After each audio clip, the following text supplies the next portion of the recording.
stakeholders and especially our community.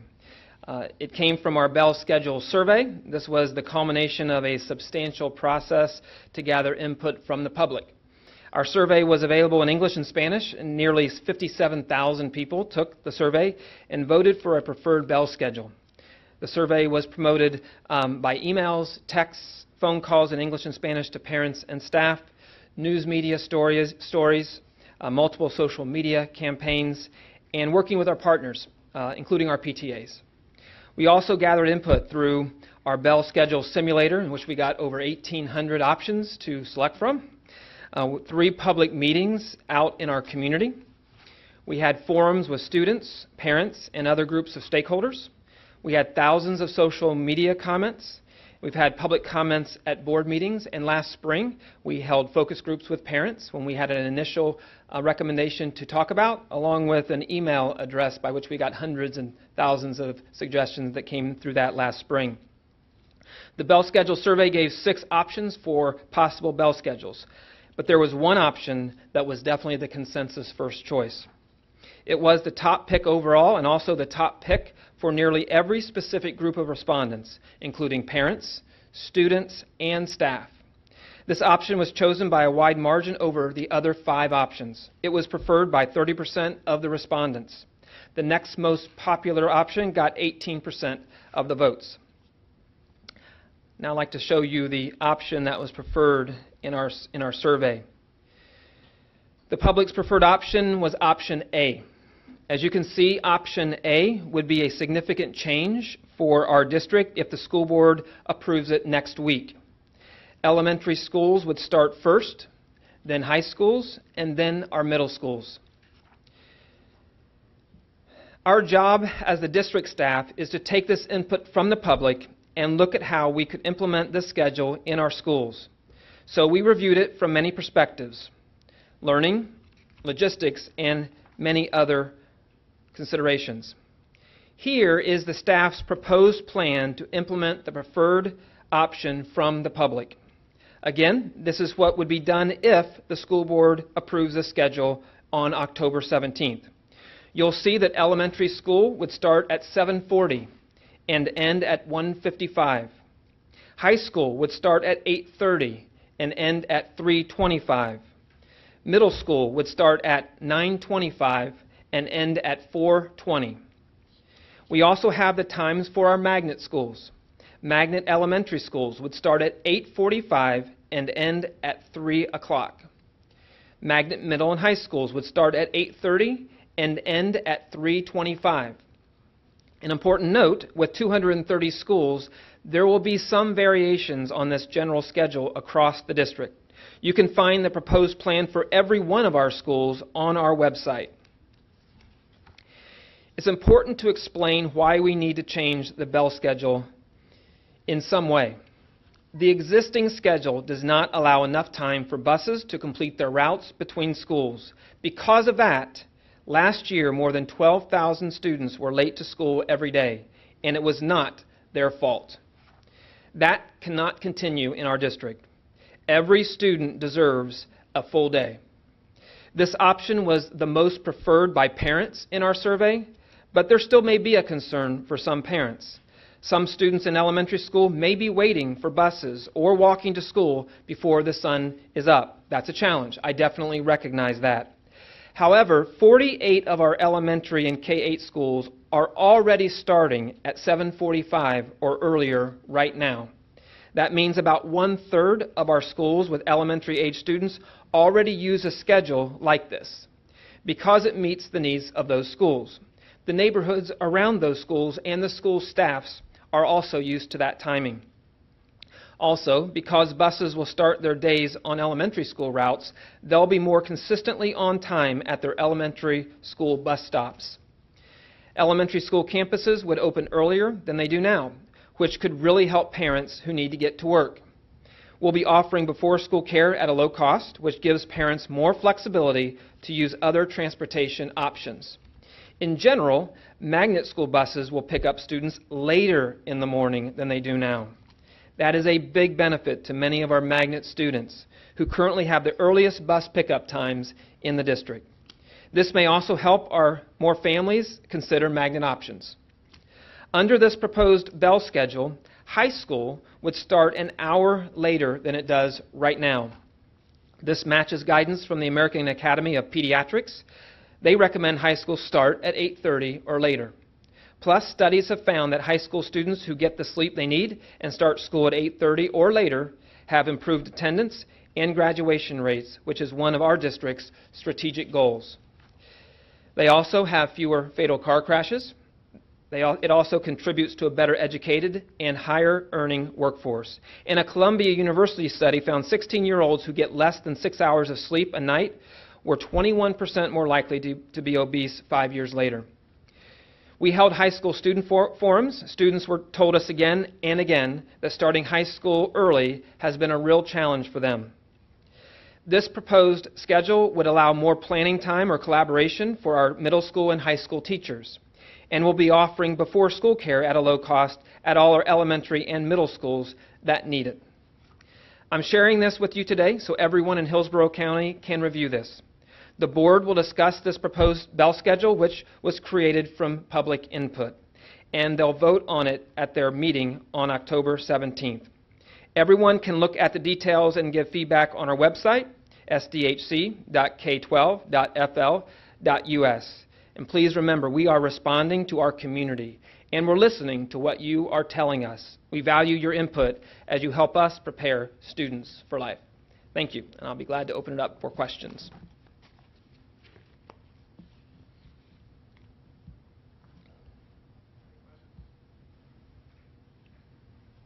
What do you think will be kind of the biggest adjustment that people will have to make based on the schedule?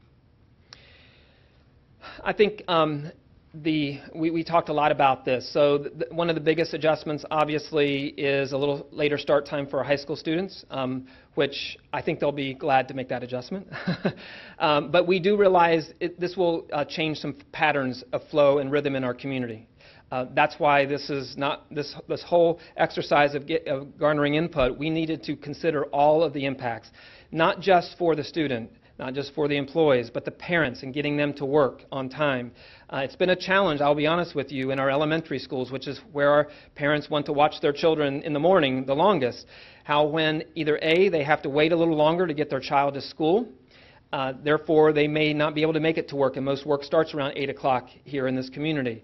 The other issue is when they're waiting at the bus stop for the bus to arrive on time. Well, right now we've had many buses late to our elementary bus stops because they've only had 27 minutes between high school drop-off. That's forced our families to wait with their children, obviously, at the bus stop, creating them to be late as a worker into our business community. So, we think that the biggest adjustments will be the rhythms of traffic that we'll have to get used to as a community. We envision the traffic maybe beefing up a little earlier than it has in the past, but maybe settling down a little sooner now than it has in the past here in our community. You said that this plan was an overwhelming pick. Did that make it easier then for you? You always like to have an easy pick, but I will tell you there has been nothing about this process that has been easy.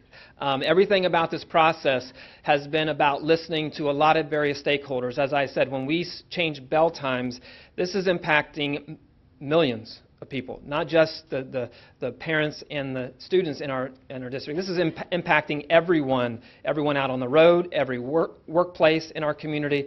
So I would say the input that I received last spring helped kind of position us for where we felt like we needed to listen more to those particular areas. The areas around the challenges that parents were having with their high school students starting a little earlier. That came up over and over again, and it came up again in our student forum that we had with our students last year as well. So I think it's just responding, listening. I applaud our board who is here. I want to recognize them. Our board chair, Ms. Stewart, is here. Our vice chair, Ms. Harris, is here. Ms. Gray is here. And I think those are our three board members who are here. But the board pushed me as a superintendent to look for more ways to garner input. They were hearing the same conflicting messages. 50% thought, oh, this looks good. 50%, well, this doesn't look good. Well, 50% of our clientele is like 250,000 people. So we have to make sure we give as lengthy a process as possible to hear all their voices. Mr. Eckes, is the plan also this coming year to phase out So I will tell you, as I've had conversations with our board, I believe it'll be a heavy lift to do anything further with the elimination of any further courtesy busing right now.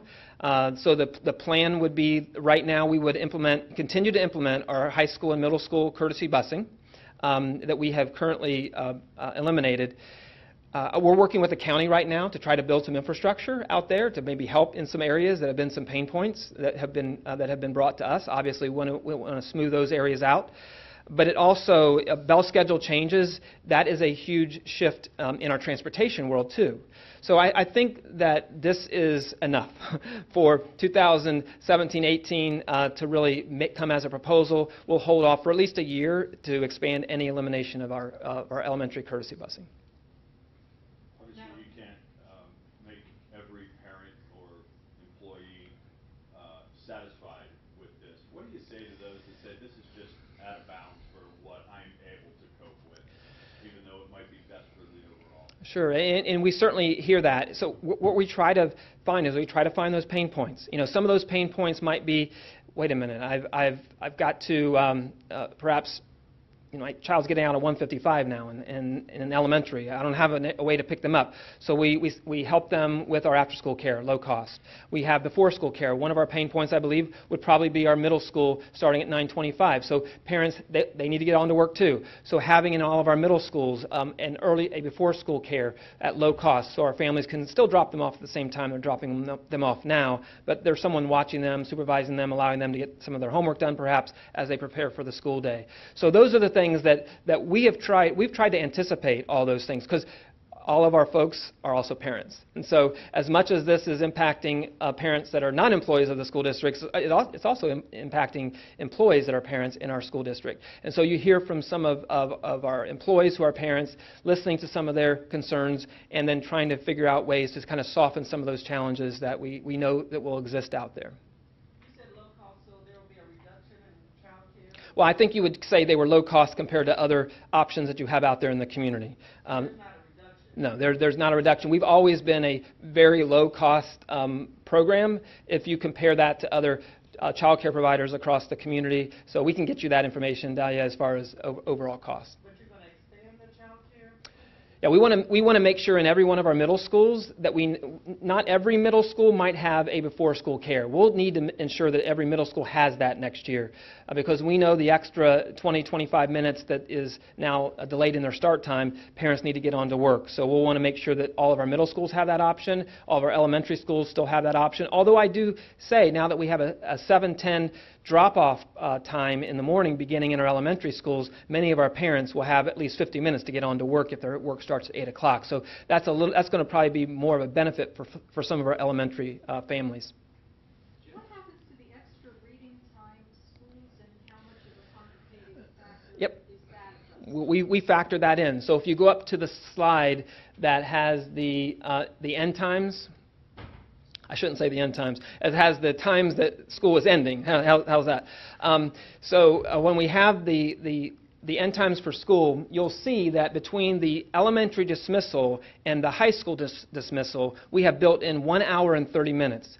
That means there should be, every single bus should be in the bus ramp at elementaries on time. And now every single bus should be in our high school bus ramps on time. That's been a challenge in the afternoon. We built 1 hour and 30 minutes.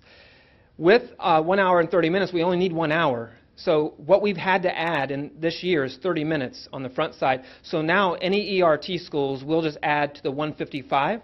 That would be the most logical option, to move them to a 2:25 dismissal time, and that would still leave an hour to get to our high school runs after that. And I have not done the math, so if you'll kind of walk me through the number of hours and minutes. Yep. Has that remained the same, or is that shrank a little? Elementaries remain the same. High schools did come down to 6 hours and 55 minutes of instruction during a day. That's still more than what the state requires, just so you know. Here's the benefit to our students. One of the things that we heard loud and clear from our high school principals, teachers, is we do not want to give up our 7 period a day for our students. The 7 periods provides our students 4 extra classes in high school for AP, intensive help, dual enroll, all those extras. Now our students still have that ability to do that. There will be no class reduced more than 3 minutes in a high school with this option. Some high schools will only have to see a 1 or 2 minute reduction based off of maybe trimming their passing times in between classes. So we've already created some schedules that are workable for our principals to look at with their staffs and see which one may work best for their schools. Did I read it wrong? Because it looked like elementary maybe was adding a little extra time. Is that the case? The proposal that I brought last spring was going to add 15 more minutes to the schedule. By adding 15 more minutes to the schedule last year, the goal was to enhance our music, art, and PE to provide additional. Right now, we felt like in this first wave of implementation that we would not add those 15 minutes. The reason why we had to add the 15 minutes also was that in that proposal last year, elementary was squeezed in between high school and middle school. By doing that, we literally had to create a little bit more time, expand it in order for that option to work. So we'll look at those other enhancements as we move forward in the future. We just did not see in this initial year of implementation that we would be able to do that both logistically and fiscally. Now, one more question, because, I mean, you're going to make a lot of people happy with this. Number one, people who are concerned about sleep patterns, you know, for high school teenagers. Yep. Also, the magnet people who were very upset when it was so early. The other argument that we kept hearing before in terms of high school was that high school kids like to get out early, and that some of them need to get out early for jobs. And Yep. I mean, is that no longer a concern, or what was the thought Yep. process? So if you hear high school students at the student forum, as you're here every year, you'll know that they want to start late and end early. That's your typical high school response. But we know that's a real issue with work in the afternoon. We know that what's been happening right now for our high schools is that because of the elementary dismissal and buses not even getting to our high schools sometimes till 3:15 or 3:30, we feel like we're almost going to probably be leaving campus on our high schools about the same time this year than we did last year. Last year was because of our logistical challenges we had with our overall routes. This year it will be because we're maximizing the minutes for our high schools to get 6 hours and 55 minutes in. What, if any, impact will it be on extracurriculars and things of that nature? Sir, we had a lot of conversation about that. So one of the things that has been a real challenge for our high school students is many of their games, a lot of their extracurricular activities are later into the evening, which creates challenges for them to end a baseball game at 10:30 at night and know they have a early morning class to go to. This allows them a little bit more of a comfort to know they have a little bit more time in the morning to get some sleep, to get into their first class. We also know there will probably be, just as we've had in the past, a pretty good flow because the release time at 3:25 is very similar to what the release time is last year. So practices will be able to kind of start right at the end of that day and be able to get out at pretty much the same time.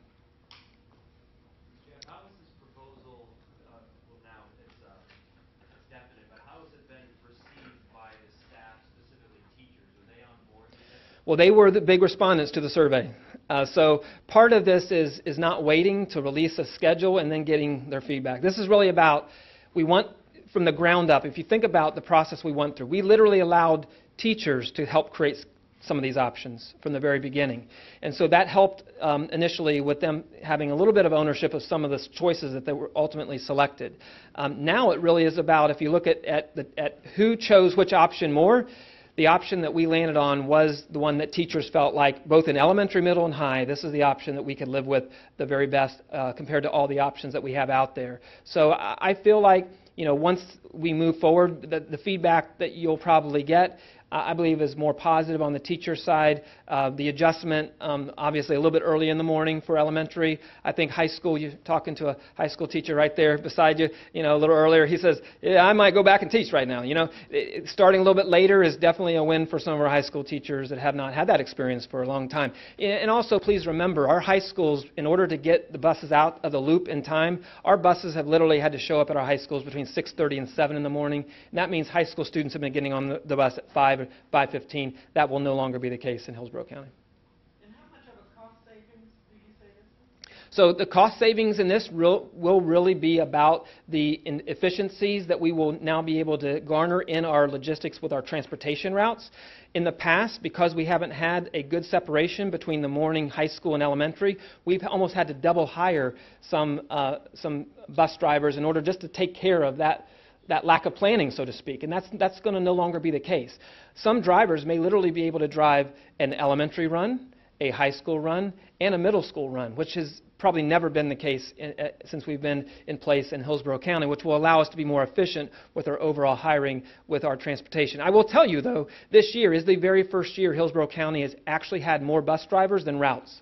So we're in a good place right now with becoming a better service for our community with our bus stops and our drivers. Now we get our logistics right, and we really think we'll be able to hit on all cylinders with that. But the big win outside of the finances is the instructional time for our students. That is the big win. No longer can this superintendent put his head on the pillow at night knowing that 12,000 students are going to be late the next day. I'll never be able to say that again, and I'm glad I'll never be able to say that again.